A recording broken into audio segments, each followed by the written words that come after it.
Professor of History, Usmania University, from Hyderabad, IGNOU Regional Center from Hyderabad.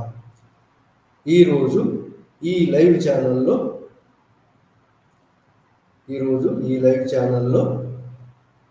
The history of Japan 1868 to 1945 అనేటువంటి book BHIE 142 బుక్లో నుంచి unit number 8ని మనం ఈరోజు discuss చేయబోతున్నాం. ఆ unit ఏమిటి అంటే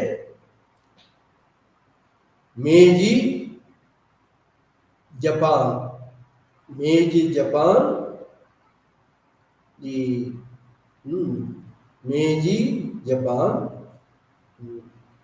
establishing equal international equality. Meiji Japan establishing international equality. Meiji Japan ఇంటర్నేషనల్గా ఈక్వాలిటీ ఎలా పొందింది, ఇంటర్నేషనల్ కంట్రీస్ తోటి, వెస్టర్న్ యూరోపియన్ కంట్రీస్ తోటి ఈక్వల్ నేషన్గా ఐడెంటిఫికేషన్ తీసుకొచ్చుకుంది. దాని ఒక సొంత కృషితోటి తీసుకొచ్చుకున్నది. అది ఎలా తీసుకొచ్చింది, మరి ఎలా అది ఇంపీరియలిస్ట్ కంట్రీగా మారింది, ఆ ఇంటర్నేషనల్ ఈక్వాలిటీని ఎట్లా ఎస్టాబ్లిష్ చేసుకోగలిగింది అనే అటువంటి అంశం మీద యూనిట్ నెంబర్ 8ను మనం ఈ BHIE 142 బుక్లో నుంచి unit number 8 Meiji Japan establishing international equality అనేటువంటి లెసన్ను మనం ఈరోజు ఈ లైవ్ ఛానల్లో డిస్కస్ చేయబోతున్నాము. ఎట్లా అది ఇంటర్నేషనల్ ఈక్వాలిటీని సాధించింది, ఇంటర్నేషనల్ రికగ్నిషన్ ఈక్వల్ నేషన్గా పొందింది. ఏషియా దేశమైనటువంటి ఏషియా అంటే బ్యాక్వర్డ్ దేశం అని, ఏషియా కంట్రీస్ అని బ్యాక్వర్డ్గా ఉన్నాయి. ఆ అన్నిటిలోకెల్లా ఒక్క జపాన్ మాత్రమే ఇండిపెండెంట్ నేషన్గా ఉండటమే కాకుండా ఇండస్ట్రియలైజ్డ్ నేషన్గా, మరి ఎకనామిక్ డెవలప్డ్ నేషన్గా, వెస్ట్రన్ యూరోపియన్ నేషన్స్ ఈక్వల్గా ధీటుగా ఇంపీరియలిస్ట్ కంట్రీగా ఎలా ఎదిగింది, మరి ఎలా కాలనీస్ సంపాదించింది, మరి ఇంటర్నేషనల్ ఈక్వాలిటీ ఎలా సంపాదించింది అనేటువంటి దాని అంశం మీద మనం ఈరోజు క్షుణ్ణంగా డిస్కస్ చేయబోతున్నాం. మొట్టమొదటి చర్య ఏంటి అంటే ఇంటర్నేషనల్ ఈక్వాలిటీని ఎస్టాబ్లిష్ కావాలంటే జపాన్ ఎలాంటి కంట్రీగా ఉండాలంటే ఇంటర్నేషనల్ కంట్రీస్ కన్నా మిన్నగా ఉండాలి. ఇంటర్నేషనల్ కంట్రీస్గా మిన్నగా ఉండాలంటే ఏంటి, ఎకనామికల్గా ఇండస్ట్రియలైజ్గా జపాన్ అభివృద్ధి కావాలి. అది ఆ దిశ వైపు జపాన్ మేజీ చక్రవర్తులు ఇండస్ట్రియలైజ్గా ఎకనామిక్గా జపాన్ అభివృద్ధి చేశారు. ఇంకా ఏంటి అంటే జపాన్లో ఉన్నటువంటి ఇన్స్టిట్యూషన్స్ ఏవైతే ఉన్నాయో మొట్టమొదటి ఇన్స్టిట్యూషన్ అంటే క్రిమినల్స్ చూసేటువంటి లాస్ మరి ఇంటర్నేషనల్ కంట్రీస్ కన్నా మిన్నగా ఉండాలి. దాన్ని కాబట్టి క్రిమినల్ లాస్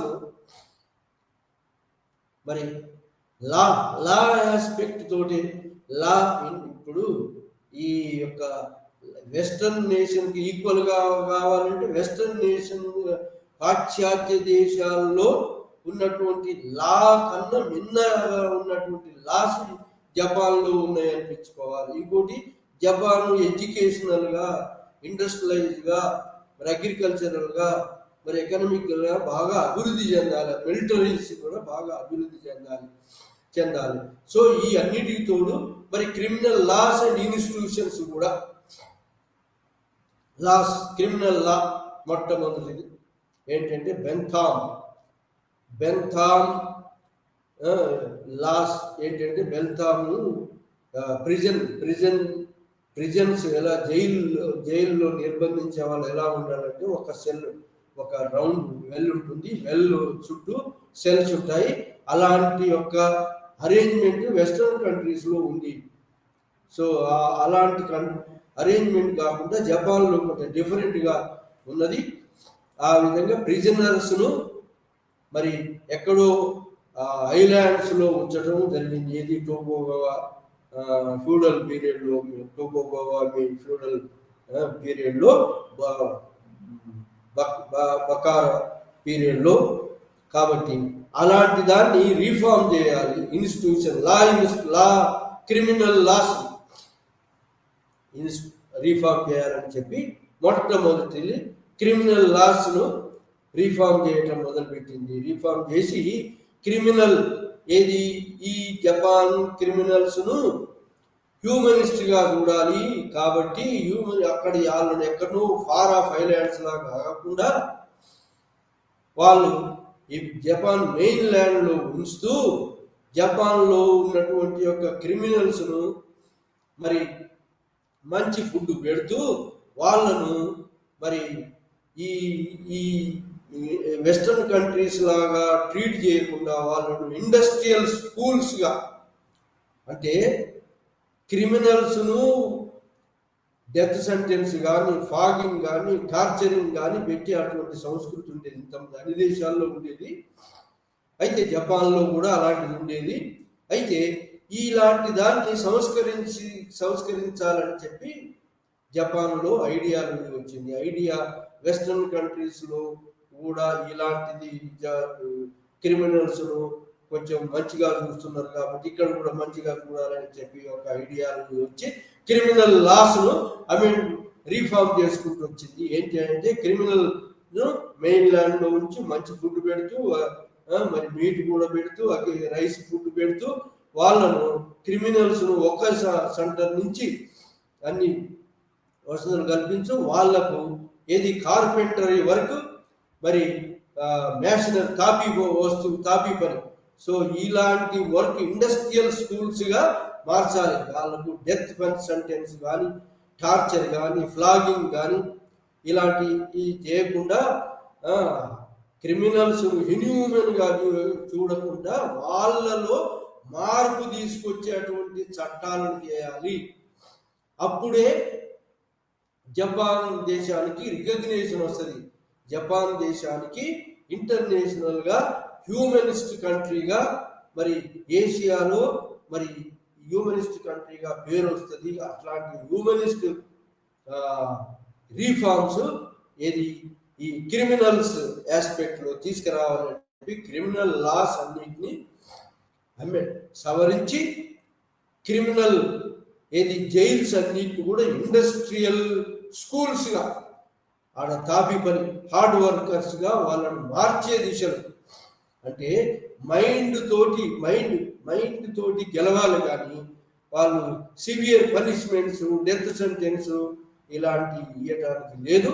అలాంటి ఇస్తే హ్యూమనిజం అని చెప్పి హ్యూమనిస్ట్గా మారింది జపాన్. క్రిమినల్ లాస్ను అమెండ్ చేసుకొని హ్యూమనిస్ట్ దేశంగా పేరు పొందాలని చెప్పి ఇంటర్నేషనల్ కంట్రీస్ కన్నా, అంటే వెస్ట్రన్ కంట్రీస్లో యునైటెడ్ స్టేట్స్ ఆఫ్ అమెరికాలో కూడా బ్లాక్స్ నల్లటి వాళ్ళను కొట్టడం, శిక్షించడం చేస్తున్నారు. అది డచ్లో కూడా, హాలాండ్లో కూడా, మరి మిగతా దేశాల్లో వెస్ట్రన్ యూరోపియన్ కంట్రీస్లో కూడా ఈ క్రిమినల్స్ ఇన్హ్యూమన్గా టార్చర్ చేయటం, ఫ్లాగింగ్ చేయటం జరుగుతుంది. కానీ జపాన్లో అలాంటి ఈ యొక్క ఉన్నటువంటి చట్టాలు మార్చి రిఫార్మ్ చేసి వాళ్ళను వాళ్ళలో మైండ్లో మార్పు తీసుకొచ్చేటట్టుగా వాళ్ళు ఇండస్ట్రియల్ ట్రైనింగ్ ఇచ్చి వాళ్ళను ప్రొడ్యూసర్ ఇండస్ట్రియల్ ఏది తాపీ మేస్త్రులకు తాపీ పని నేర్పించడం, కార్పెంటరీ వర్క్ నేర్పించడం, ఇండస్ట్రియల్ స్కూల్స్గా, జైల్స్ను ఇండస్ట్రియల్ స్కూల్స్గా మార్చి వాళ్ళల్లో మార్పు తీసుకురావటం, మార్పు తీసుకొచ్చి వాళ్ళంతా వాళ్ళు రియలైజ్ కావటం అనేటువంటి యొక్క రీఫార్మ్స్ తీసుకొచ్చారు మొట్టమొదట. అదే కాకుండా ఇంకా ఏమి రిఫార్మ్ తీసుకొచ్చారంటే ఇంకా ఎడ్యుకేషన్లో కూడా వెస్ట్రన్ ఎడ్యుకేషన్, ఇంగ్లీష్ ఎడ్యుకేషన్, మరి వెస్ట్రన్ ఇండస్ట్రియలైజేషన్ తీసుకొచ్చారు. Western trade and commerce encourage చేశారు. ఇంకా ఏం చేసినారంటే ఇంకా ఫారినర్స్ ఇన్వైట్ చేశారు. ఎక్కడికి? Japan. Learning from the foreigners foreign teachers ఎక్కువ జీతాలు ఇచ్చి, అంటే జపాన్లో ఉన్నటువంటి యొక్క పర్సన్స్ కన్నా ఎక్కువ జీతాలు పే చేసి జపాన్లో ఇంగ్లీష్ ఎడ్యుకేషన్ ఇవ్వటం, జపాన్లో టెక్నికల్ ఎడ్యుకేషన్ ఇవ్వటం, కామర్స్ ఎడ్యుకేషన్ ఇవ్వటం, ఇంటర్నేషనల్ లాస్ ఏది ప్రపంచంలో పేరు ప్రఖ్యాతి ఉన్నటువంటి యొక్క హేగ్ ఇంటర్నేషనల్ పేరు ప్రఖ్యాతి చెందినటువంటి లాయర్స్ తీసుకొచ్చారు.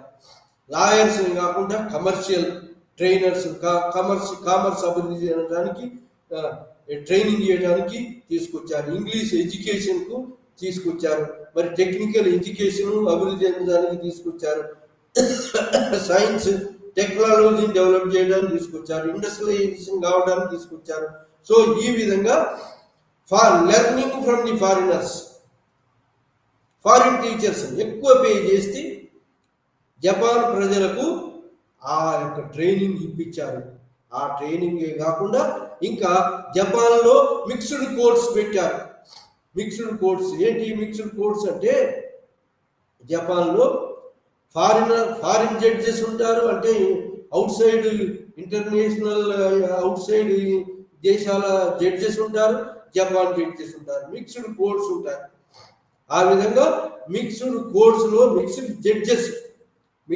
జడ్జెస్ తోటి తీర్పులు. అంటే జపాన్ బాగా మోడర్న్ చేయటం అంటే ఇతర దేశాలతో పాటు, అంటే ఇంగ్లాండ్తో పాటు, అమెరికాతో పాటు, మరి జర్మనీతో పాటు, జర్మనీలో ఉన్న వాళ్ళను ఫేమస్ వాళ్ళను మరి జర్మనీలో కామర్స్లో ఫేమస్ దిట్టా ఉన్నటువంటి వాళ్ళని పిలిచారు. మరి ఇంగ్లీష్ ఎడ్యుకేషన్ పెట్టారు. మరి వెస్టర్న్ యునైటెడ్ స్టేట్స్ ఆఫ్ అమెరికాను పిలిచారు. మరి అన్ని దేశాల నుంచి ఈ టీచర్స్ పిలిచి ట్రైనింగ్ ఇప్పించి industrial education, commercial, military training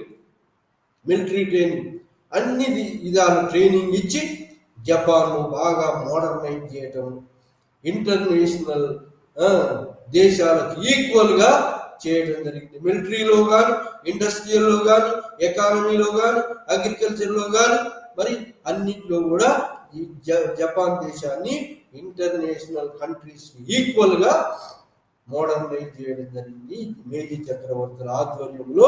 ఆ విధంగా ఇన్స్టిట్యూషన్స్, లా ఇన్స్టిట్యూషన్స్ అయితేంది, కమర్షియల్ ఇన్స్టిట్యూషన్ అయితేంది, ఇండస్ట్రియల్ ట్రైనింగ్ ఇన్స్టిట్యూషన్స్ అయితేంది, ఎడ్యుకేషనల్ ఇన్స్టిట్యూషన్స్ అయితేంది, వెస్టర్న్ ఫారిన్ టీచర్స్ రప్పించి జపాన్ వాళ్ళకు ట్రైనింగ్ ఇప్పించటం, జపాన్ వాళ్ళు నేర్చుకొని మళ్ళీ ఇమీడియట్ గా జపాన్ వాళ్ళు అభివృద్ధి ట్రైనింగ్ వాళ్ళకి టేకప్ చేయడం కోసం జపాన్ వాళ్ళను అన్ని తీరులా ఆ ట్రైనింగ్ ఇప్పించి జపాన్ దేశాన్ని అభివృద్ధి చేయటం జరిగింది. ఇది మోడర్నైజ్ చేయటం. జపాన్ మిలిటరీ ఆస్పెక్ట్లో బాగా నిర్బంధ మిలిటరీ వ్యవస్థ పెట్టారు ఇక్కడ. అట్లే జపాన్ ట్రెడిషనల్ అగ్రికల్చర్ ఎకానమీ ఉన్నదాన్ని ఇంటర్నేషనల్ ఇండస్ట్రియల్ ఎకానమీగా మార్చారు, ఇంటర్నేషనల్ కనెక్షన్స్ తోటి. సో ఆ విధంగా జపాన్ బాగా అభివృద్ధి చెందిన తర్వాత జపాన్ అభివృద్ధి బాగా చెందిన తర్వాత ఇంకా లా ఇన్స్టిట్యూషన్, నావిగేషన్లో కూడా జపాన్ ఫారిన్ కంట్రీస్ అంటే రష్యా నుంచి పోయేటువంటి పడవ, పెరువుకు పంపించేటువంటి పడవ జపాన్లో ఎక్స్చేంజ్ కోసం ఆగితే అందులో ఉన్నటువంటి యొక్క లేబర్ అందరూ కూడా వీళ్ళు అలా ఇంటర్నేషనల్ గా ఎక్కడైనా ఆగాలంటే కొన్ని అగ్రిమెంట్స్ ఉండాలి. ఆ అగ్రిమెంట్స్ లేకుండానే వైలేట్ చేస్తూ జపాన్ లో ఆగింది. అది ఏది రష్యన్ ఫ్లీట్, రష్యన్ నావ. మరి అది పెరువుకు లేబర్ను పంపిస్తుంది. పెరువు ఐలాండ్ పెరువుకు లేబర్ కానీ జపాన్ హ్యూమనిస్టిక్ గా వాళ్ళందరినీ ఇంటర్నేషనల్ లా వైలేట్ చేసినా వదిలిపెట్టింది. కానీ ఇలాంటిది మరి ఈ యొక్క ఏది ఇలాంటిది మరి ఇక్కడ ఈ యొక్క వెస్ట్రన్ కంట్రీస్ లో ఇంత హ్యూమనిజం లేదు. ఇంకా ఇంకోటి ఏంటంటే జపాన్ మీద ఫోర్స్ఫుల్ గా జపాన్ రేవులను జపాన్ సీ పోర్ట్స్ ను ఫోర్స్ఫుల్ గా యూరోపియన్ కంట్రీస్ చైనా ఎట్లయితే ఫోర్స్ఫుల్ గా తెరిచి ఈ యొక్క అన్ఈక్వల్ ట్రీటీస్ ను ఈ జపాన్ మీద ఫోర్స్ఫుల్ గా రుద్దారు. ఎప్పుడు మేజీ చక్రవర్తుల కన్నా ముందు మేజీ చక్రవర్తుల పీరియడ్ లో కూడా ఫోర్స్ఫుల్ గా ఇన్ఈక్వల్ ట్రీటీస్ తోటి అన్ఈక్వల్ గా వాళ్ళని ఫోర్స్ఫుల్ గా స్పియర్ ఆఫ్ ఇన్ఫ్లుయెన్సెస్ అన్ని అందరూ సంపాదించారు. జపాన్ లో చైనాలో ఎట్లయితే సంపాదించారో, ఆఫ్రికాలో ఎట్లయితే సంపాదించారో, అట్లనే జపాన్ లో కూడా జపాన్ సీ పోర్ట్స్ ను జపాన్ ఏరియాల ఓడర్ తీర ప్రాంతాలు మొత్తం ఈ యొక్క యూరోపియన్ కంట్రీస్ ఏదైతే ఇంగ్లాండ్, ఫ్రాన్స్, డచ్, హాలాండ్ మరి ఈ కంట్రీస్ అన్ని కూడా ఫోర్స్ఫుల్ గా ఈ యొక్క జపాన్ తీర ప్రాంతాల్లో అన్ఈక్వల్ సందులు చేసుకొని ఫోర్స్ఫుల్ గా అక్కడ పెద్దను చెలాయిస్తున్నారు. ఇది జపాన్ యొక్క భూభాగం మీద, తీర ప్రాంతం మీద మొత్తం కస్టమ్స్ అంతా వాళ్ళ చేతిలోనే, ఇంపోర్ట్స్ ఎక్స్పోర్ట్స్ ట్యాక్స్లు కూడా వాళ్ళ చేతిలోనే ఉంచుతూ మరి ఇలా పెత్తనం చెలాయిస్తూ జపాన్ను మరి ఇండిపెండెన్స్ లేకుండా ఫోర్స్ఫుల్ గా ఇండిపెండెంట్ జపాన్ను ఫోర్స్ఫుల్ గా అన్ఈక్వల్ ట్రీటీస్ ను వాటి మీద రుద్ది జపాన్ యొక్క తీర ప్రాంతాన్ని అంతా కూడా వాళ్ళ ఎక్స్ట్రా టెరిటోరియల్ హక్కులు సంపాదించారు. వెస్ట్రన్ కంట్రీస్ ఎవరు England, France, Dutch, Holland, United States of America. ఈ విధంగా జపాన్ మీద కూడా అన్ఈక్వల్ ట్రీటీస్ ను మరి ఫోర్స్ఫుల్ గా రుద్దారు. కాబట్టి ఈ అన్ఈక్వల్ ట్రీటీస్ ఫోర్స్ఫుల్ గా రుద్దినటువంటి జపాన్ మీద రుద్దినటువంటి యొక్క ఎక్స్ట్రా టెరిటోరియల్ హక్కులు సంపాదించి జపాన్ లో ఎక్స్ట్రా టెరిటోరియల్ హక్కులు సంపాదించి జపాన్ మొత్తం వర్తక వ్యాపారం అంతా వాళ్ళ చేతులు హస్తగతం చేసుకొని ఫోర్స్ఫుల్ గా ఎక్స్ట్రా టెరిటోరియల్ రైట్స్ పొంది వాళ్ళు జపాన్ ను ఒక కాలనీగా మార్చే ఉద్దేశంతో ఇట్లాంటి యొక్క దాని నుంచి బయటపడాలంటే ఏంటి అంటే ఇన్స్టిట్యూషన్స్ ఆఫ్ క్రిమినల్ లాస్ ను రీఫార్మ్ తీసుకొచ్చారు. తీసుకొచ్చి క్రిమినల్స్ జైల్స్ ను ఇండస్ట్రియల్ స్కూల్స్ గా మార్చారు. ఎందుకోసం? ఈ యొక్క జపాన్ ను అన్ఈక్వల్ ట్రీటీస్ ను వాళ్ళ మీద రుద్దారు కాబట్టి మళ్ళీ ఈక్వల్ ఆపర్చునిటీ, ఇంటర్నేషనల్ ఈక్వాలిటీ సంపాదించాలని చెప్పి మేజీ చక్రవర్తులు మరి పూనుకొని జపాన్ దేశాన్ని అన్ని రంగాల్లో అభివృద్ధి చేయటము ఆ విధంగా మొదలు పెట్టారు. ఎయిమ్ అన్ని రంగాల్లో అభివృద్ధి చెందాలి, మిలిటరీలు కూడా అభివృద్ధి చెందాలి. మిలిటరీ లేకుంటే మరి మిలిటరీ వెస్ట్రన్ కంట్రీస్ లో ఉన్నటువంటి యొక్క ట్రైనింగ్, మిలిటరీ వాళ్ళ నిర్బంధ సైనిక విద్య విధించారు. సైనిక విద్య ఆ విధంగా జపాన్ ఎకనామికల్ గా, ఇండస్ట్రియల్ గా అన్నిటినీ బాగా అభివృద్ధి చెంది సైనికంగా బాగా పటిష్టమైన దేశంగా చెందిన తర్వాత ఇంకా మిగిలిన ఇన్స్టిట్యూషన్స్, ఎడ్యుకేషన్ ఇన్స్టిట్యూషన్స్, మరి ఈ law institution, legal institutions, legal laws అన్ని కూడా ఇంటర్నేషనల్ స్టాండర్డ్స్ ఈక్వల్ గా ఉండేటట్టుగా మరి క్రిమినల్ లాస్ అమెండ్ చేశారు, రిఫార్మ్ తీసుకొచ్చారు. మరి ఇప్పుడు ఇలాంటి యొక్క చర్యల తర్వాత కాదు, చక్రవర్తి కూడా డ్రెస్, చక్రవర్తి మ్యారేజెస్, సెరిమోనియల్ మ్యారేజెస్, మరి చక్రవర్తి డ్రెస్ ఏది ఈ మిలిటరీ డ్రెస్ వేసుకొని ఉంటాం. మరి ఈ చక్రవర్తి వైఫ్ మరి జపాన్ డ్రెస్, మరి వెస్ట్రన్ డ్రెస్ వేసుకోవడం, వెస్ట్రన్ కంట్రీస్ లాగా జపాన్ ఇండస్ట్రియలైజ్ చేయడం కాకుండా ఈ ఇమిటేషన్ ఏది క్లాత్ లో, మరి వస్త్రాల ఆభరణంలో, మరి సైనిక ఆస్పెక్ట్ లో కానీ, అన్ని ఆస్పెక్ట్ లో కానీ, ఎడ్యుకేషన్ లో కానీ, అన్ని ఇన్స్టిట్యూషన్స్ వెస్టర్నైజ్ మోడర్నైజ్ చేశారు. దాంతో క్రిమినల్ లాస్ కూడా మోడర్నైజ్ చేసి మోర్ హ్యూమనిస్ట్ గా తయారు చేశారు. కాబట్టి ఇప్పుడు మరి జపాన్ బాగా అభివృద్ధి చెందింది, సైనికంగా, ఆర్థికంగా, ఇండస్ట్రియల్ గా చెందింది. కాబట్టి ఇప్పుడు ఇంటర్నేషనల్ ఈక్వాలిటీ రావాలంటే ఏంటి అంటే జపాన్కు ఏం కావాలి? ఇంటర్నేషనల్ ఈక్వాలిటీ రావాలంటే జపాన్కు మరి ఇంపీరియల్ కంట్రీ కూడా మరి రావాలంటే కాలనీస్ కూడా ఉండాలి అనేటువంటి ఐడియా వచ్చి జపాన్ కూడా కాలనీస్ ఉండాలి. జపాన్ యొక్క మరి ఎమిగ్రేషన్, ఇంకోటి జపాన్ ప్రజలను కూడా మరి మిగతా వెస్టర్న్ యూరోపియన్ కంట్రీస్, యుఎస్ వాళ్ళు ఎక్కడెక్కడ అయితే వాళ్ళ ప్రజలను పంపి కాలనీస్ని ఏర్పాటు చేసుకున్నారు. ఎవరు? ఇంగ్లాండ్ ఇండియాలో కాలనీస్ని ఏర్పాటు చేసుకుంది. ఇంగ్లాండ్ ఇండియా కాలనీ, తర్వాత ఆఫ్రికాలో, మరి అదే విధంగా యునైటెడ్ స్టేట్స్ ఆఫ్ అమెరికా 1776-80 నుంచి స్వతంత్రం ప్రకటించుకుని 83లో స్వతంత్రం ఇండిపెండెంట్ నేషన్ అయింది. ఏది? అమెరికా. ఆ దేశం కూడా పసిఫిక్ ఓషియన్ లో మరి ఇది కాలనీస్ సంపాదించుకుంది.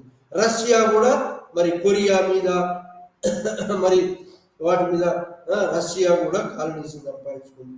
మరి చైనా కూడా కాలనీ. చైనా పక్కనే ఉంటుంది. కొరియా ఏంటంటే చైనా యొక్క ట్రిబ్యూటరీ దేశం, సామంత దేశం.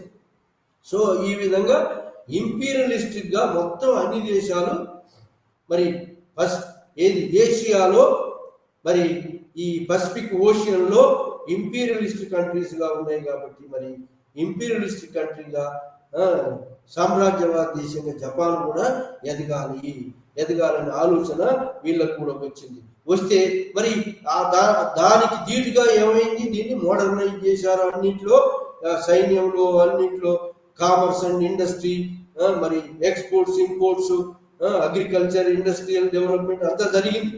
సరే, కానీ ఇప్పుడే మరి కాలనీస్ సంపాదించాలంటే యూరోపియన్స్ కు ఆల్రెడీ కాలనీస్ ఉన్నాయి. కాబట్టి యూరోపియన్స్ అందరూ వాళ్ళు మూకుమ్మడిగా యునైటెడ్ గా ఉన్నారు. కాబట్టి వాళ్ళు వచ్చి అటాక్ చేస్తారు. కాబట్టి మొట్టమొదటి ఏం చేయాలంటే ఈ అన్ఈక్వల్ గా ఎన్ఫోర్స్ చేసిన వాళ్ళ మీద రుద్దబడినటువంటి యొక్క సందులను అవహేళన చేస్తూ, ఆ జపాన్ ప్రజలను అవహేళన చేస్తూ వాళ్ళ మీద నిర్బంధంగా విధించినటువంటి యొక్క ఇన్ఈక్వాలిటీ సందులను మొట్టమొదటిగా ఎత్తేపించుకోవాలి. ఆ తర్వాత కాలనీస్ సంపాదించాలి, కొరియాను ఆక్రమించుకోవాలి. కానీ మొట్టమొదటిగా ఈ ఇన్ఈక్వల్ సందులు ఎన్ఫోర్స్ గా వాటి మీద జపాన్ మీద ఎన్ఫోర్స్ చేసి ఫోర్సిబుల్ గా వాటి మీద వృద్ధి ఎక్స్ట్రా టెరిటోరియల్ పవర్స్ సంపాదించినటువంటి యొక్క వెస్టర్న్ కంట్రీస్ కు ధీటుగా ఏం చేయాలంటే మరి నెగోషియేషన్ జరిపి ఏది ఇకవరా ఐవోకరా అనే మిషన్ పంపించారు. అంటే జపాన్ యొక్క ఇంటలెక్చువల్స్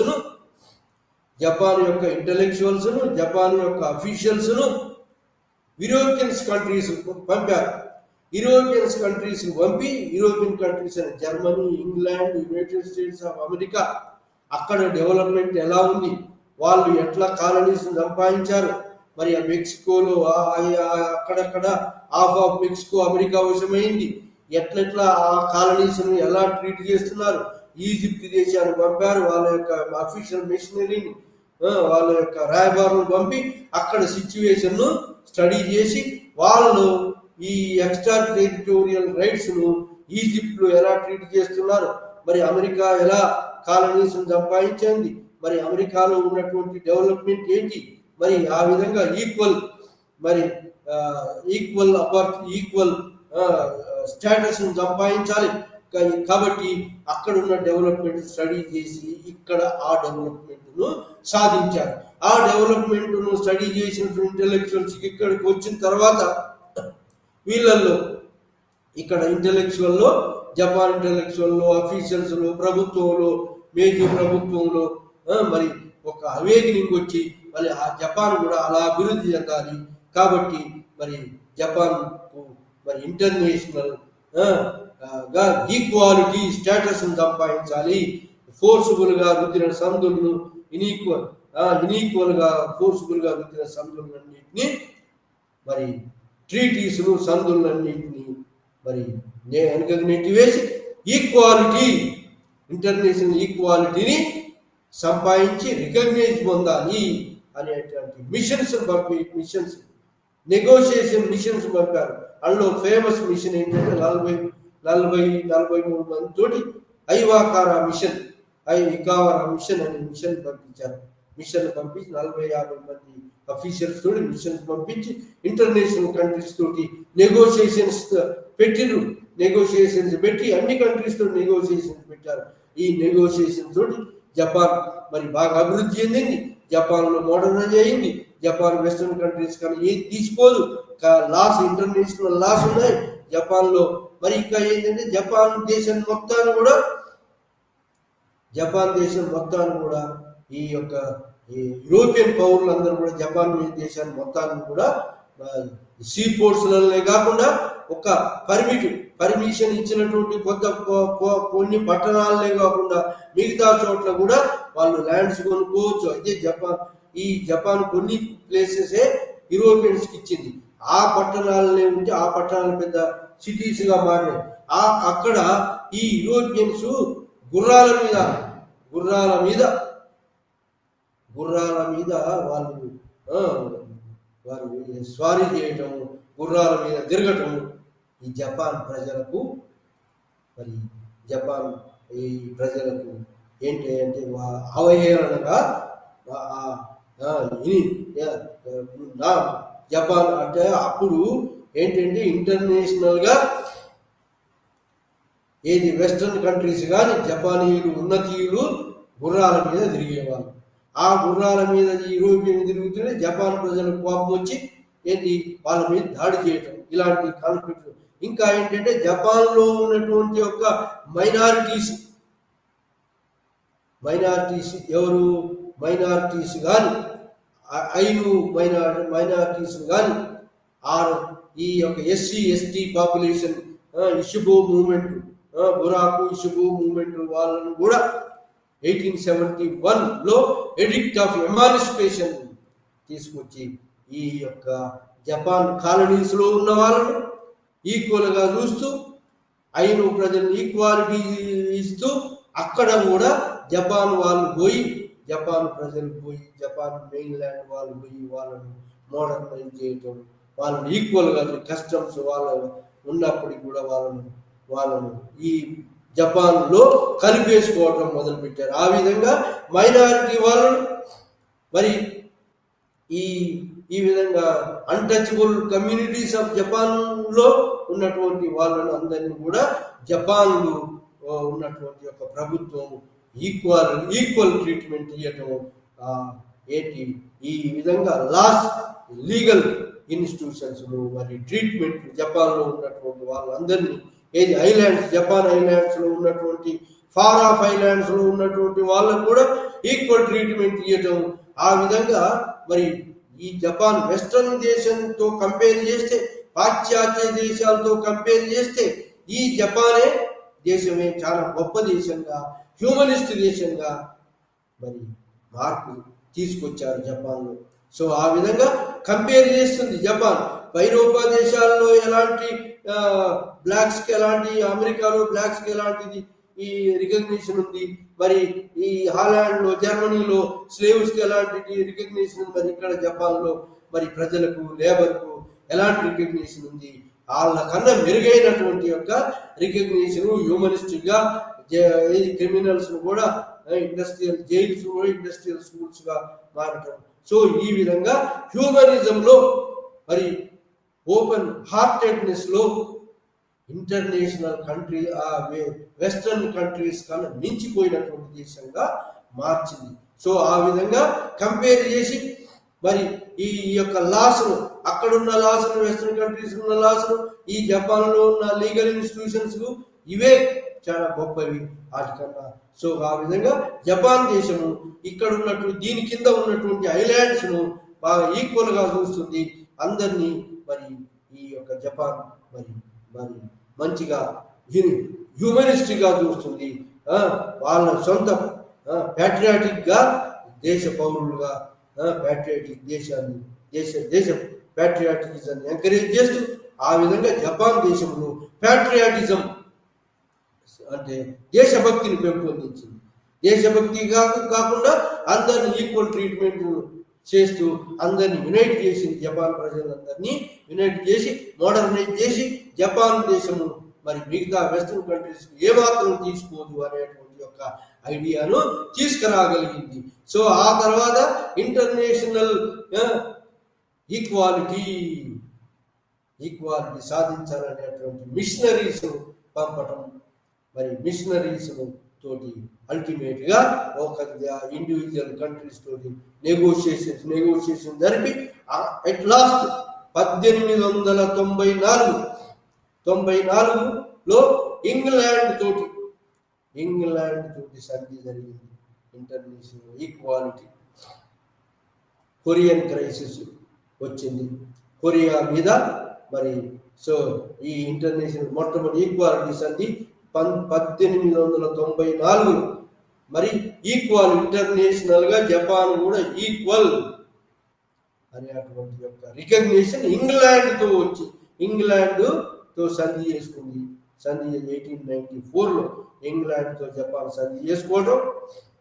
మరి వెస్టర్న్ కంట్రీస్ లో బాగా పేరు ప్రసిద్ధి పొందినటువంటి ఇంగ్లాండ్ ఇంటర్నేషనల్ ఈక్వాలిటీని ప్రసాదించింది కాబట్టి మిగతా యూరోపియన్ కంట్రీస్ కూడా జపాన్ ను ఈక్వల్ ఇంటర్నేషనల్ గా ఈక్వాలిటీ కంట్రీగా రికగ్నిషన్ ఇవ్వాల్సి వచ్చింది. అందరూ ఇచ్చివేయడం జరిగింది. ఈ విధంగా ఫస్ట్ 1894లో ఇంగ్లాండ్ తో ట్రీటీ, ఆ తర్వాత 1899లో అన్ని కంట్రీస్ కూడా ఈక్వల్ జపాన్ దేశాన్ని ఇంటర్నేషనల్ ఈక్వల్ కంట్రీగా రికగ్నైజ్ చేశారు. కానీ ఈ యూరోపియన్స్ ఉన్నటువంటి యొక్క భూభాగాల్లో జపాన్ లో ఉన్నటువంటి యొక్క స్పియర్ ఆఫ్ ఇన్ఫ్లుయెన్సెస్ కొత్త ప్రభావ మండలాల్లో మాత్రం వాళ్ళ సీ పోర్ట్స్లలో ఆ ప్రభావ మండలంలో ఎక్స్పోర్ట్స్ ఇంపోర్ట్స్ మీద కొంత ఫ్రీడమ్ ఇవ్వలేదు.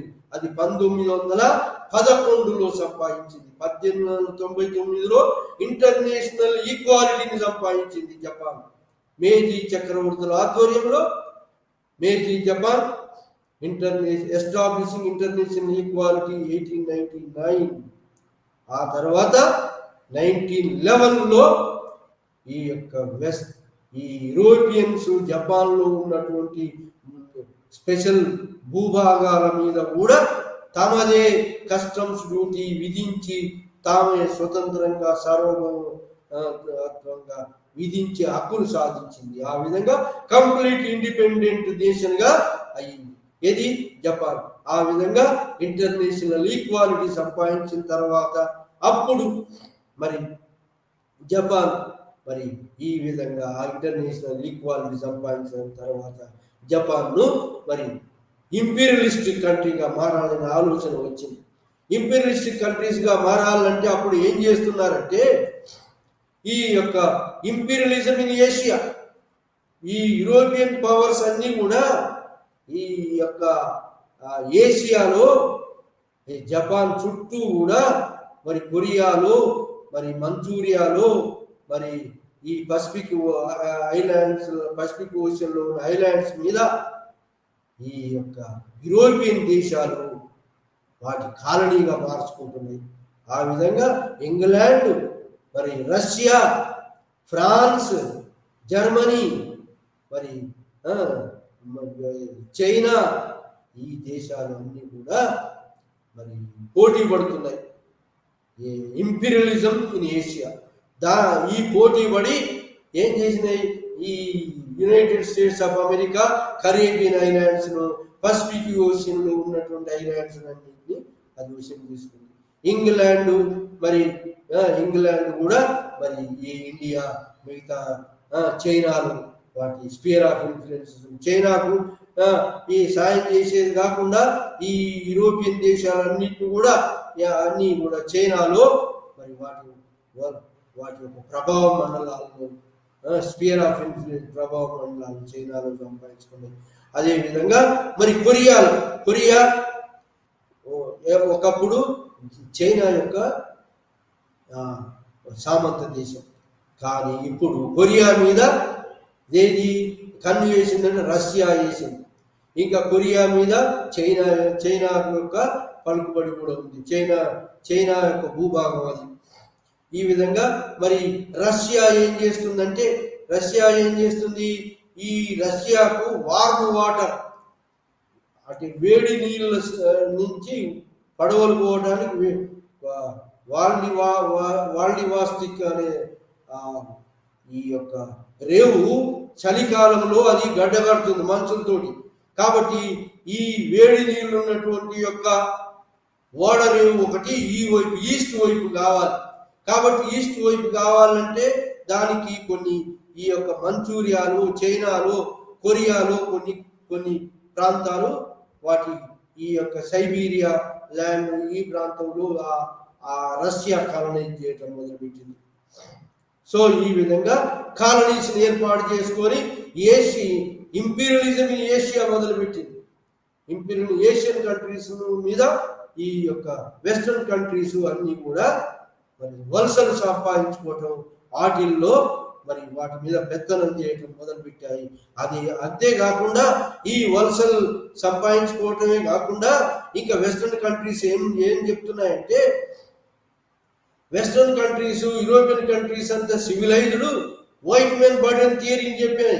అంటే వాళ్ళు వైట్ మెన్స్ అంతా సివిలైజ్డ్, వాళ్ళ కాలనీస్ లో ఉన్నటువంటి ప్రజలందరూ కూడా జంతువులు లాంటి వాళ్ళు అన్సివిలైజ్డ్. కాబట్టి మేము సివిలైజ్ చేస్తున్నాము వాళ్ళను. ఈ కాలనీస్ లో ఉన్నటువంటి జంతువులు, మనుషులు జంతువులుగా కనపడ్డారు వాళ్ళు కాలనీస్ లో ఉన్నటువంటి వాళ్ళు. కాబట్టి ఏషియన్ వాళ్ళు, ఈ నల్లని వాళ్ళు, పచ్చని వాళ్ళు అంతా కూడా జంతువుల్లాగా అన్సివిలైజ్డ్ గా ఉన్నారు. మేము సివిలైజ్ చేస్తున్నాం అన్నారు. ఎవరు? Western countries white men burden theory పెట్టి మేము అంత సివిలైజ్ చేస్తున్నాం వీళ్ళందరినీ. ఎవరిని? ఏషియన్స్, ఆఫ్రికన్స్, ఈ పచ్చని వాళ్ళను, నల్లని వాళ్ళను, ఈ వైట్ వాళ్ళు సివిలైజ్ చేస్తున్నామని చెప్పుకోవడం జరుగుతుంది. సో దీన్ని జపాన్ గవర్నమెంట్ కూడా వీళ్ళు సివిలైజ్ చేస్తున్నారట, మరి మనమెందుకు సివిలైజ్ చేయకూడదు? జపాన్ ఇండస్ట్రియలైజ్ గా మరి అభివృద్ధి చెంది, సైనికంగా బాగా దిట్టగా మారింది, ఆర్థికంగా దిట్టగా ఉంది, మరి ఇంటర్నేషనల్ ఈక్వాలిటీ సంపాదించింది, మనమెందుకు సివిలైజ్ చేయకూడదు అని జపాన్ కూడా ఆలోచన వచ్చింది. వాళ్ళు సివిలైజ్ చేస్తున్నారంటే మనం కూడా సివిలైజ్ చేయాలి. సో దాంతో కొరియా ఎలా అంటే జపాన్కు బల్యంలాగా హార్ట్, హృదయంకి గురి పెట్టినట్టుగా ఉన్నది. హృదయాన్ని గురిపెట్టినటువంటి కొరియా మీద పెత్తనం, కొరియాను సంపాదించాలి. కొరియా అది ఇండిపెండెంట్ కంట్రీ కాదు, దాని మీద పెత్తనం చైనా సాగుతుంది, చైనా పెత్తనం ఉంది. కాబట్టి కొరియాలో మిలిటరీ థ్రెట్ యూజ్ చేసి కొరియాలో కొన్ని ప్రాంతాలు సంపాదించింది జపాన్. మొట్టమొదట కొరియాలో కొన్ని ప్రాంతాలు సంపాదించింది. దాన్ని రికగ్నైజ్ చేయలే చైనా. దానికి వ్యతిరేకంగా రష్యా కూడా దాన్ని మరి కొన్ని ప్రాంతాలు సంపాదిస్తే రష్యా కూడా మరి దాన్ని వ్యతిరేకించింది. సో దాంతో మరి ఈ యొక్క ఇంటర్నేషనల్ గా కాలనీస్ సంపాదించడానికి వీళ్ళందరూ మరి వ్యతిరేకం జరుపుతున్నారు. దాంతో మరి అట్లీస్ట్ ఆ విధంగా కొరియాలో మరి ఒక థ్రెట్ చేసి కొరియా మీద యుద్ధం అవుతుంది. లేకపోతే నువ్వు ఒక సంధి చేసుకోకపోతే ఎక్స్ట్రా టెరిటోరియల్ రైట్స్ కొరియాలో ఇవ్వకపోతే మరి యుద్ధం డిక్లేర్ చేస్తామని భయం భయపెట్టారు. అదేవిధంగా అంతేకాదు, ఇంకా ఏం చేసినంటే జపాన్ వాళ్ళు మరి ఈ యూరోపియన్స్ సివిలైజ్ చేస్తుండట, ఇది మొత్తం కాలనీస్. మరి మన వాళ్ళు కూడా ఇంటర్నేషనల్ ఇంపీరియలిజం, మన జపాన్ వాళ్ళు కూడా మరి మైగ్రెంట్స్ గా అన్ని దేశాలకు పోవాలి. ఆ విధంగా జపాన్ వాళ్ళు 2 మిలియన్స్ జపాన్ వాళ్ళు చైనాకు పోయినారు. చైనా 2 మిలియన్ జపనీస్ చైనాకు పంపించారు. కొరియాలో 350,000 350,000 కొరియాలో జపాన్ పౌరులు జపాన్. అదేవిధంగా మరి జపాన్లో వాళ్ళు మంచూరియాలు, మరి మంచూరియాలు, మరి మిగతా కాలనీస్లలో కూడా జపాన్ మైగ్రెంట్స్ జపాన్ వాళ్ళు వివిధ ఏరియాలకు మైగ్రేట్ కావాలి. అట్లే జపాన్ కంపెనీస్ ఇండస్ట్రియల్ కంట్రీ అయింది కదా, కాబట్టి జపాన్ కంట్రీస్ నేషనల్ గుర్తింపు తీసుకొని జపాన్లో ఉన్నటువంటి పెట్టుబడిదారులు, జపాన్లో ఉన్నటువంటి ఇండస్ట్రియల్ కంపెనీస్ కూడా పోయి వివిధ జపాన్ సరౌండింగ్స్ లో ఉన్నటువంటి వాటి కంపెనీస్ ఎస్టాబ్లిష్ చేయడం జరిగింది. ఈ విధంగా మనుషులను పంపడమే కాకుండా వాటి ఐలాండ్స్ లో పంపడం కాకుండా కొరియాలో పంపడం, చైనాలో పంపడం, మరి రష్యాలో పంపడం, మరి అమెరికాలోకి పంపడం. సో ఈ విధంగా అన్ని దేశాల్లోకి జపాన్ పౌరులను పంపి ఎమిగ్రెంట్స్ ను ఎంకరేజ్ చేశారు. అదేవిధంగా మరి యూరోపియన్స్ కూడా జపాన్లోకి ఆహ్వానించారు. జపాన్లోకి ఆహ్వానించడం, జపాన్ యూరోపియన్స్ కూడా ఇక్కడ పెట్టుబడి పెట్టవచ్చు. మరి ఇంకా అదే విధంగా ఇక్కడ ల్యాండ్స్ కూడా కొనవచ్చు, ఫ్రీగా ట్రావెల్ చేయొచ్చు, అన్ని రైట్స్ వాళ్ళకు ఈక్వల్, అందరికీ అన్ని చోట్ల తిరిగే హక్కు. ఫ్రీ ట్రేడ్ పాలసీ ఇంగ్లాండ్ పెట్టినట్టుగా వీళ్ళు ఇక కంపెనీస్ పెట్టి జపాన్ వాళ్ళు కూడా ప్రభుత్వం ఎంకరేజ్ చేసింది. సో ఆ విధంగా ఇంటర్నేషనల్ జపాన్ ప్రజలు అన్ని దేశాల్లోకి పోయినారు. ఆ విధంగా మరి కంపెనీస్ కూడా పోయినాయి. సో ఆ విధంగా మరి వాళ్ళు సివిలైజ్ చేస్తున్నట్టు వీళ్ళు కూడా సివిలైజ్ చేయాలనేటువంటి సివిలైజ్ చేయడానికి మరి కాలనీ ఉండాలంటే పోటీ పడాలంటే మొట్టమొదటి కొరియాను ఆక్రమించుకోవాలి. కొరియాతోటి యుద్ధం మొదలైంది. కొరియా అపోజ్ చేసింది ఏదంటే చైనా అపోజ్ చేసింది, కాబట్టి చైనా తోటి యుద్ధం మొదలైంది. 1894లో 95లో చైనా తోటి యుద్ధం జరిగింది. చైనా తోటి యుద్ధం జరిగి మరి కొరియాను ఆక్రమించుకుంది. కొరియానే కాకుండా మంచూరియాను ఆక్రమించుకుంది. మంచూరియానే కాకుండా లియోటెంగ్ ద్వీపకల్పాన్ని ఆక్రమించుకుంది. ఏది? జపాన్. సో ఆ విధంగా జపాన్ ఎన్ని ప్రాంతాలను ఆక్రమించుకుంటే ఏం చేశారంటే ఫ్రాన్స్ వాళ్ళు, జర్మనీ వాళ్ళు, రష్యా వాళ్ళు, 3 దేశాలు ఏం చేశారంటే ఈ యొక్క జపాన్ వ్యతిరేకంగా 3 నేషన్స్ మరి ఏది? జర్మనీ మరి ఈ రష్యా, ఫ్రాన్స్, ఈ 3 దేశాలు, చైనా, ఇలా మరి జపాన్ ఆక్రమించుకునే లియోటెంగ్ ద్వీపకల్పాన్ని అరికట్టాలి. రష్యన్ ట్రూప్స్ అక్కడ ఉండేది. సో ఆ విధంగా మరి థ్రెట్ చేసి ఆపగలిగారు. సో ఆ విధంగా జపాన్ యొక్క ఎక్స్పాన్షన్ ఈ 3 దేశాలు, ఎవరి? రష్యా, జర్మనీ, ఫ్రాన్స్ ఆపగలిగారు. కానీ ఆ తర్వాత ఏం చేసిందంటే మరి సో ఈ విధంగా జపాన్ ఎక్స్పాన్షన్ ఆపింది ఈ 3 దేశాలు అని చెప్పి జపాన్లో నేషనలిజం పెరిగింది, జాతీయ భావం. ఈ 3 దేశాలు జపాన్ యొక్క అభివృద్ధికి ఆటంకం చేస్తున్నాయి. జపాన్ ఏషియా కంట్రీ ఏషియన్స్ మంచిగా ట్రీట్ చేస్తుంది. అందరి పౌరులను, ప్రజలు సివిలైజ్ చేస్తుంది. కాబట్టి మరి దీనికి వెస్టర్న్ కంట్రీస్ అపోజ్ చేస్తున్నాయి. కాబట్టి ఈ సివిలైజ్డ్ ఏషియన్ కంట్రీ ద్వారా మరి ఏషియా సివిలైజ్ కావాలి, కానీ యూరోపియన్స్ కంట్రీస్ ఇంపీరియలిజం, ఎక్స్పాన్షనిజం, వాళ్ళు ఎక్స్ప్లైటేషన్ చేస్తున్నారు. మరి జపాన్ అలా చేయదు. సో ఈ విధంగా లిబరేట్ చేస్తుంది ఏషియన్ కంట్రీస్ను, వాళ్ళ కింద సివిలైజ్ చేస్తుంది ఏషియన్ కంట్రీస్ను. ఆ విధంగా Asia for Asians, Asia for Asians అనే స్లోగన్ తోటి, సో పాన్ ఏషియనిజం దాన్ని చెప్పి ఒక స్లోగన్ తోటి, పాన్ ఏషియనిజం అనే స్లోగన్ తోటి గొప్ప ఏషియా మారాలి, జపాన్ ఆధ్వర్యంలో గొప్ప దేశంగా మారాలని చెప్పి మరి వ్యతిరేకత తెలపడం. మరి ఆ విధంగా మరి యుద్ధం మొదలైంది. దానికి మరి జపాన్ లియో టంగ్ ద్వీపకల్పాన్ని వదులుకోవాల్సి వచ్చింది. కానీ కొరియా మీద ఇంగ్లాండ్ ఈ మధ్యలో దీంతో ఇంగ్లాండ్ కూడా వచ్చింది.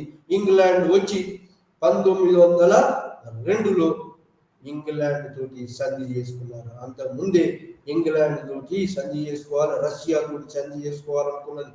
ఏది కొరియా మీద సంపాదించాలని రష్యా తోటి చేసుకోవాలనుకున్నది జపాన్. కానీ రష్యా తోటి చేసుకోవాలని దాన్ని అడ్డుకున్నది ఇంగ్లాండ్. అడ్డుకొని 1902లో ఆంగ్లో జపనీస్ ట్రీటీ జరిగింది. 1902లో ఆంగ్లో జపనీస్ ట్రీటీ జరిగి ఒక ఏంటంటే ఇంగ్లాండ్ జపాన్ ఏ కంట్రీస్ కూడా ఏ కంట్రీ ఇంగ్లాండ్ కానీ జపాన్ కానీ వేరొక దేశం మీద దండయాత్ర చేస్తే ఈ ఇంగ్లాండ్ ఐసోలేట్గా ఉంటుంది. అంతేకాకుండా రష్యా మీద కనుక ఏది జపాన్ దండయాత్ర చేసి ఫ్రాన్స్ కూడా పోకుండా చేసింది. సో ఆ విధంగా మరి రూసో మరి ఆ విధంగా ఈ చైనా జపాన్ యుద్ధం 1894-95లో జరిగి షిమోనోకి సంధి చేసుకోవడం జరిగింది. ఆ విధంగా మరి కొరియా మీద ఆధిపత్యం సంపాదించింది జపాన్. కొరియా మీద మంచూరియా మీద ఆధిపత్యం, లియో టంగ్ ద్వీపకల్పం ఈ ప్రాంతాలను ఎదురు మరి ఆధిపత్యం సంపాదించింది. ఆ తర్వాత మరి దీనికి వ్యతిరేకించింది ఏదైనా అంటే లియో టంగ్ ద్వీపకల్పాన్ని వ్యతిరేకించింది ఏది, ఈ మంచూరియాలో జపాన్ ప్రభావాన్ని వ్యతిరేకించింది ఏది అంటే ఈ రష్యా. సో ఆ విధంగా రష్యా వ్యతిరేకించింది. కాబట్టి 1894-95 చైనా జపనీస్ వార్ జరిగి షిమోనోకి సంధి. దాని తర్వాత 1904-05లో రష్యాతో యుద్ధం జరిగింది, రూసో జపనీస్ వార్. ఎందుకంటే రష్యా మరి తన యొక్క ఓడర్ ఇటువైపు ఈస్టర్న్ వైపు రావాలి. కాబట్టి మంచూరియా మీద మరి లియో టంగ్ ద్వీపకల్పం మీద మరి ఇటువైపు రావాలంటే జపాన్ యొక్క ఎక్స్పాన్షన్ ఆపాలి. కాబట్టి జపాన్ ఎక్స్పాన్షన్ ఆపాలని కాబట్టి ఈ రష్యన్ వాళ్ళు వాళ్ళు వ్యతిరేకించడం మొదలుపెట్టారు. దాంతో రష్యన్ మీద రష్యా పోర్ట్ ఆర్థర్ మీద రష్యా యొక్క ఓడర్ మీద 1904-05లో టోగో అనే అటువంటి అడ్మిరల్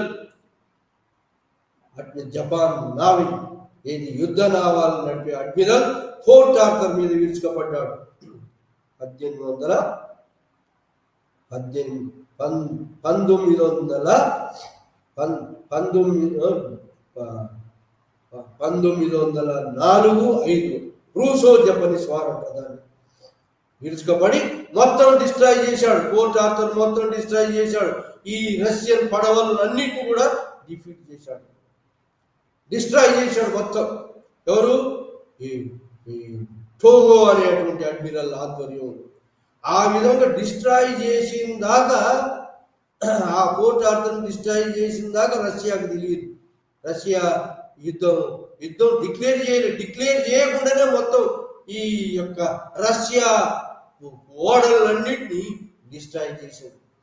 మరి ఆ కొంత రష్యా ఫ్లీటు ఎక్కడ పోయిందంటే ఆ యొక్క విదేశాలకు వరల్డ్ ప్రపంచాన్ని చుట్టి వస్తానని పెద్ద ఫ్లీట్ పోయింది. ఆ ఫ్లీట్ 1905లో అది కూడా వచ్చింది. దాన్ని కూడా టోగో అనే ఒక అడ్మిరల్ నాశనం చేశాడు. సో ఆ విధంగా టోగో ఆధ్వర్యంలో మరి వారు డిక్లేర్ కాకుండానే జపాన్ నావికా బలాన్ని మొత్తం నాశనం చేయడం జరిగింది. టోగో కాకుండా మరి మిలిటరీ ఆధ్వర్యంలో నోగో అనేవాడు ఆర్మీ జనరల్, వాడు కూడా రష్యా మీద యుద్ధం ప్రకటించి ల్యాండ్ వార్, మిలిటరీ వార్ తోటి రష్యాను ఓడించాడు. ఆ విధంగా 1904-05 పెద్ద యుద్ధం జరిగింది. ఎక్కడ జరిగింది? చైనా భూభాగంలో జరిగింది, మంచూరియాలో.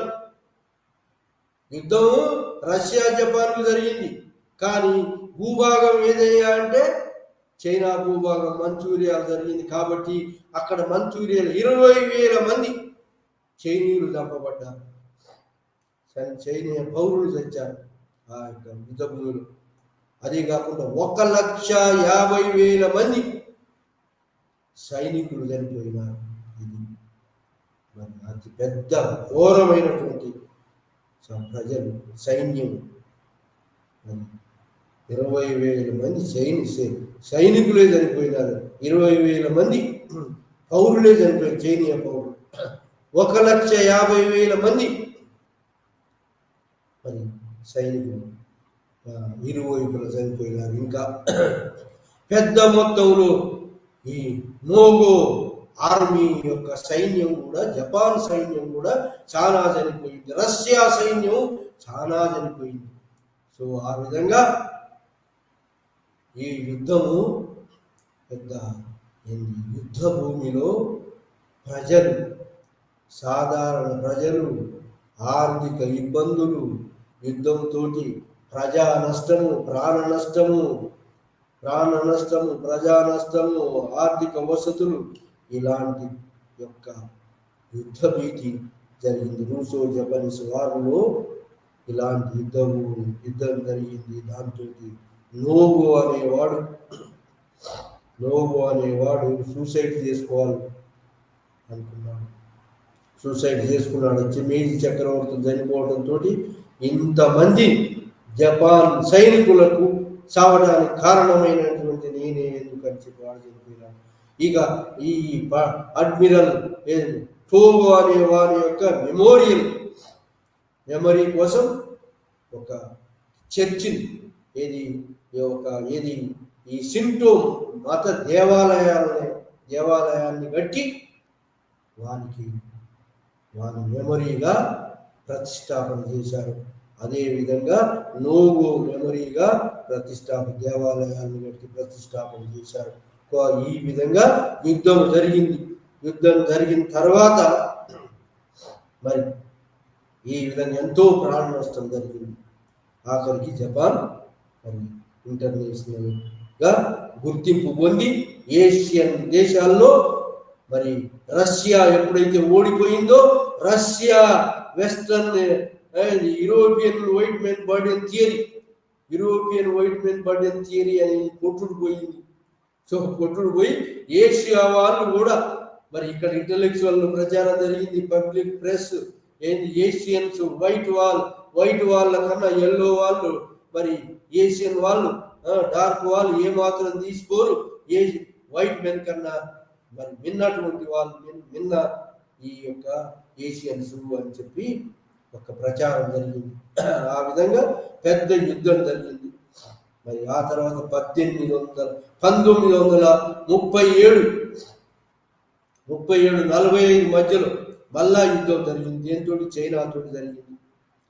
అయితే ఈ రూసో జపానీస్ వార్ జరిగేటప్పుడు చైనా స్పెక్టేటర్గా ఉంది, కానీ యుద్ధంలో పాల్గొనలేదు. అదే పెద్ద తప్పు చేసినటువంటి యొక్క ఆ విధంగా మరి జపాన్ ఇంపీరియలిజాన్ని, సామ్రాజ్యవాదాన్ని ఎంకరేజ్ చేసినట్టుగా అయింది. రష్యా ఓడిపోయింది. అప్పుడు కనుక చైనా మరి ఆ విధంగా ఇక్కడ చైనాలో కూడా 2 వర్గాలు బయలుదేరినాయి. కొన్ని వర్గాలు రష్యాకు సపోర్ట్ చేసినాయి, కొన్ని వర్గాలు జపాన్ సపోర్ట్ చేసినాయి. సో ఆ విధంగా స్టూడెంట్స్ మొత్తం మీద రష్యాకి ఎక్కువ సపోర్ట్ చేశారు కాబట్టి ఆ స్టూడెంట్స్ ను కూడా శిక్షించింది జపాన్. ఆ విధంగా ఎంతో మంది స్టూడెంట్స్ చైనీయ పౌరులను ఎవరైతే సీక్రెట్ గా రష్యాకు రహస్యాలు మోస్తున్నారన్నటువంటి వాళ్ళని ఎంతో మంది ఊచకోత పోసింది జపాన్ సైన్యం.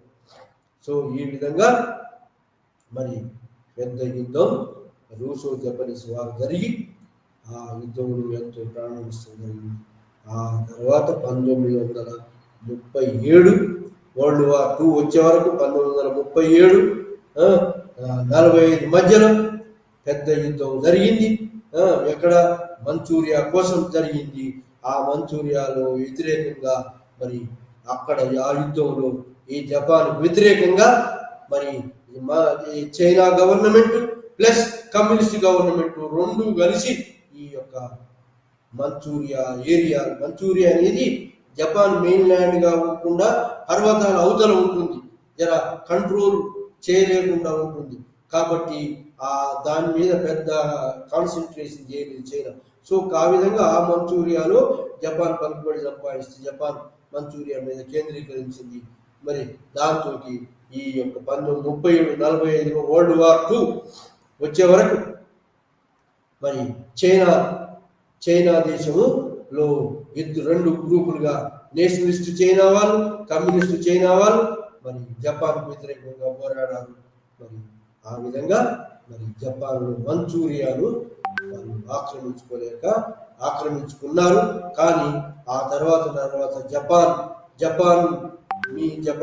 సెకండ్ వరల్డ్ వార్ లో జపాన్ హిరోషిమా నాగసాకి మీద మరి జపాన్ యొక్క మిలిటరిజాన్ని అణచివేయడానికి రెండవ ప్రపంచ యుద్ధంలో ఆల్రెడీ ఇటలీ ఓడిపోయి, జర్మనీ జపాన్ ఓడిపోయి దాని మీద బాంబులు వేసి ఈ అమెరికన్ వాళ్ళు ఆక్యుపై చేశారు. సో దాంతో యుద్ధం ఎండ్ అయింది. సో ఆ విధంగా జపాన్ ఇంపీరియలిజాన్ని మరి ఈ యొక్క Russo Japanese war, China Japanese war వారితో జపాన్ ఇంపీరియలిస్ట్ దేశంగా మారి దాన్ని కూడా సివిలైజ్ చేస్తున్నాడు అని చెప్పి వెస్టర్న్ కంట్రీస్ ఈక్వల్గా మరి మోడర్నైజ్ కంట్రీగా, ఇంపీరియలిస్టిక్ కంట్రీగా ఎదిగింది. ఈ విధంగా మనం ఈ లెసన్లో మనం ఏం చేయాలంటే international Japan, Meiji Japan recognized as international equality establish చేయగలిగింది. అంతేకాకుండా ఇంటర్నేషనల్ ఈక్వాలిటీగా కాలనీస్ కూడా సంపాదించుకోగలిగింది. ఆ విధంగా ఇంటర్నేషనల్ ఈక్వాలిటీని డిప్లొమాటిక్ ఆస్పెక్ట్ లో మరి ఇంపీరియలిస్టిక్